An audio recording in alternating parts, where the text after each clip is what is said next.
Assalamualaikum warahmatullahi wabarakatuh. Halo sobat YouTube semuanya. Kembali lagi di channel saya Al-Amin Ramadan. Di sini saya akan membahas seputar klaim asuransi kendaraan bermotor ya. Nah, pada video kali ini saya ingin memaparkan atau menjelaskan mengenai hal yang akan ditolak oleh pihak asuransi ketika kita klaim asuransi kendaraan bermotor ya. Yang pertama yang akan ditolak oleh pihak asuransi atau di reject atau tidak akan cair klaim asuransinya yaitu atas nama ya. Jadi saya menghimbau kepada semuanya yang ingin kredit dimohon untuk jangan mengatasnamakan orang lain ya. Minimal satu kakak kalau misalkan anak ke orang tua dalam satu kakak. Tapi kalau udah misal kakak udah nikah masing-masing ya, punya kakak sendiri ya, diusahakan jangan karena berdampak ketika kita mempunyai kerugian motor kredit kita itu hilang dan ketika kita akan klaim asuransinya akan ditolak ya. Diusahakan kalau misalkan kita kredit bermotor, diusahakan jangan sampai atas nama ya. Kalau misalkan saya sendiri belum nikah, nah saya masih masuk ke kakak orang tua. Misalkan saya belum mencukupi umur karena belum nikah atau di bawah umur 21 tahun atau di bawah umur 17 tahun, maka saya mengatasnamakan orang tua karena masih dalam satu kakak, itu bisa ya. Nah, kalau misalkan saya mengatasnamakan orang lain atau kerabat atau siapalah itu, nah ditakutkan amit-amit motor kredit kita itu hilang, terus kita klaim asuransi capek-capek dan akhirnya nihil. Karena apa? Karena ditolak karena kreditnya itu atas nama. Seperti itu ya. Oke. Nah, yang kedua adalah penipuan atau penggelapan ya. Nah, gimana itu penipuan atau penggelapan? Contoh misalkan begini ya. Motor tersebut itu memang hilang. Cuman kronologisnya itu identik dengan penipuan. Misalkan begini contoh. Saya punya anak SMA. Biasanya anak itu suka ke sekolah, terus di jalan itu ada yang nyegat ya, ada yang nyegat bilangnya kenal dengan saya, dengan orang tuanya, pinjam motor.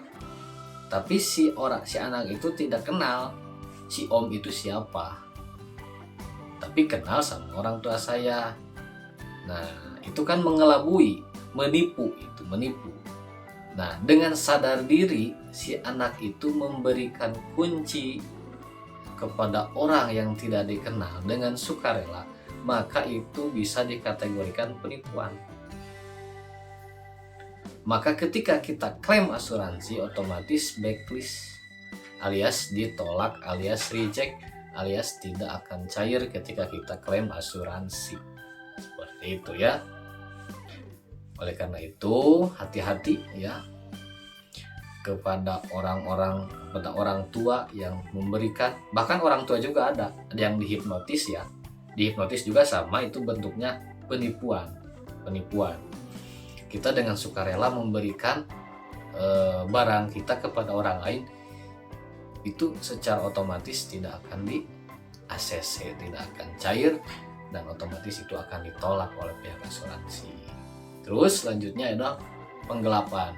Nah, contoh misalkan kita punya motor nih, tapi macet motornya, macet kreditnya gitu ya. Maksudnya macet kredit, dijual, digadein ke orang lain gitu. Otomatis kan itu bahasanya digelapkan. Ketika kita digadein motor tersebut, itu motor itu hilang. Yang tanggung jawab siapa? Yang punya kredit gitu ya. itu bisa dikategorikan penggelapan. Hipnotis juga sama ya. Terus apalagi misalkan tabrakan atau kecelakaan. Nah, kecelakaan juga bisa ditolak asuransinya dengan persyaratan minimal 75% ke bawah keruksakannya itu akan ditolak oleh pihak asuransi. Nah, gimana cara untuk mengetahui keruksakan 75% itu? Nah, kita ke bengkel khusus yang ditunjuk oleh pihak asuransi atau yang rekanan pihak asuransi.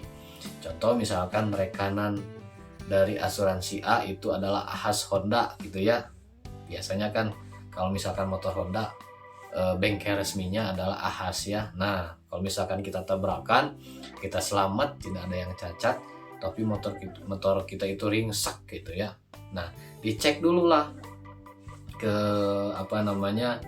ke bengkel, tapi konsultasi dulu kepada pihak asuransi, minta harga pasar motor tersebut itu harganya berapa.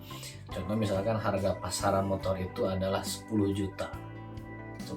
Otomatis kalau misalkan 75% kerusakan itu yang harus diganti untuk membetulkan motor tersebut itu adalah 7.500.000. Betul nggak? Betul ya. Oke. Nah, 7.500.000. Nah, kita langsung masuk ke bengkel. Toh ternyata ketika dikalkulasikan spare part, servis dan lain sebagainya oleh pihak Ahas itu nominalnya 5 juta. Contoh misalkan 5 juta. Nah, itu ketika kita klaim asuransi dan kekeh pengen klaim asuransi, maka akan ditolak atau di reject oleh pihak asuransi. Oke. Selanjutnya yang terakhir ya, tenggelam dalam perjalanan melalui kapal laut. Contoh misalkan kita dari Pulau Jawa ke Bali pakai kapal laut, tapi kapal lautnya itu yang ilegal. Jadi tidak tercatat si kapal itu dalam Dirjen Kelautan gitu ya, Dirjen Perhubungan Kelautan. Maka secara otomatis ketika kita klaim asuransi, maka itu akan ditolak ya.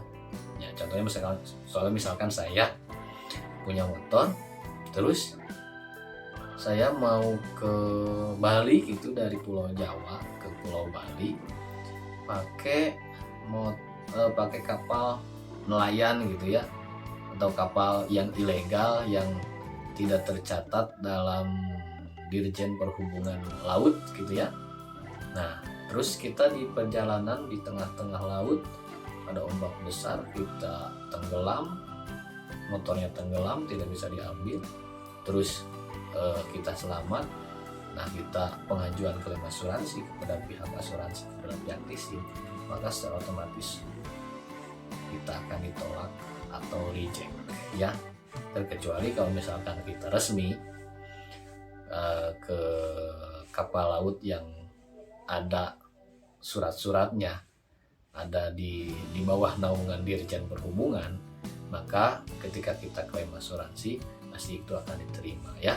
Mungkin itu hal-hal yang akan ditolak atau di reject oleh pihak asuransi ketika kita klaim asuransi ya.